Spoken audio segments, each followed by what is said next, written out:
Hey there, it's Jonathan, and today we're taking a look at the 2019 Ford Flex SEL. We just got this Flex on trade pretty recently. It was actually bought from us, used about 4 years ago, so staying at the dealership.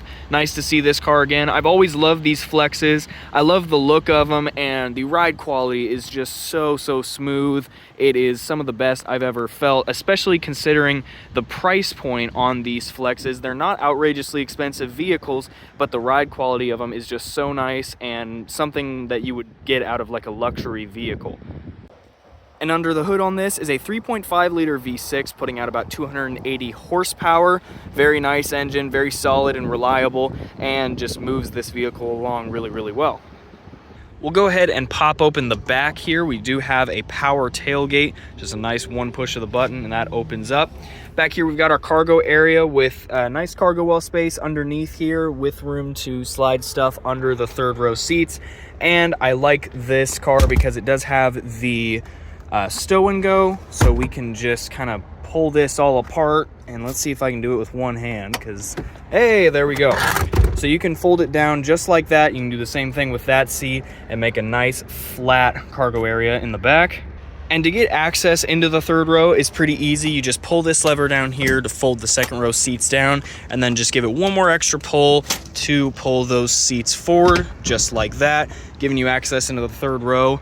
And for the third row, we've actually got a very nice third row, decent legroom back here, super comfortable seats. Got these cool little side compartments with cup holders there. And back to our second row here, we do have a bench seat in the middle. So in total, this car is going to be able to seat 7 people very comfortably. For the second row back here, we've got some climate controls, as well as a 110 volt outlet and a 12 volt plug-in there.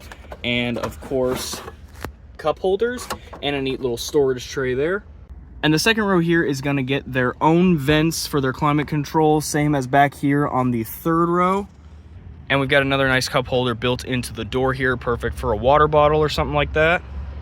And hopping into the front row here, we've got the same nice leather seats that we've got in the second and third rows. These are super comfortable, very plush seats, make for a really nice ride.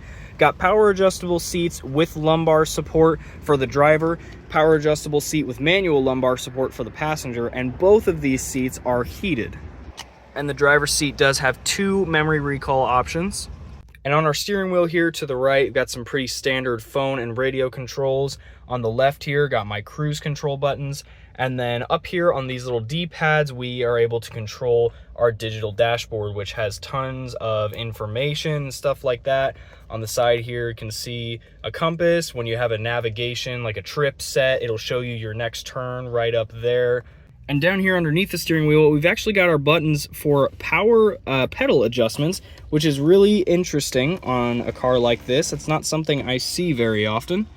Over here, we've got our infotainment system very nicely integrated into the dash here. This is where we'll be able to control our heated seats. We've also got Bluetooth, AM, FM, and satellite radio, as well as a CD player and Android Auto and Apple CarPlay. We've got built-in navigation here. And down here, we've got some additional radio and climate controls. We've got dual climate for the driver and passenger. Down here, we've got our gear shift with the buttons aside for manual gear shifting. And if we go ahead and shift it into reverse, we can see our backup camera there. And we do have the option to shift this down into sport mode, giving you a little bit of extra power. And if we open up our center console here, we've got tons of storage space down there with our 2 USB ports for the Android Auto and Apple CarPlay, as well as another 12 volt port. Got another 12 volt port up here, and then an additional one hidden down here for the passenger. We've got an auto dimming rear view mirror, a sunglass holder, and a universal garage door opener.